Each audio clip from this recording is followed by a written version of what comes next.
এই আন্দা কানুন, এই কালো কানুন যদি সরকার বাতিল না করে, তাহলে এই মাসে প্রবাসীরা ইয়েলো সিগন্যাল দিবে, আগামী মাসে রেমিটেন্স শাটডাউন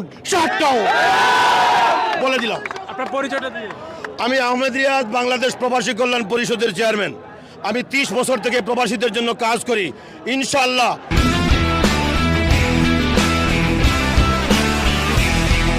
প্রবাসীরা আমার আহ্বানে সাড়া দিবেন। যদি দাবি না মানে, 4 দফা দাবি সহ এই দাবি যদি না মানে, তাহলে 1 তারিখ বাংলাদেশ ব্যাংকের গভর্নরের কাছ থেকে খবর নেবেন।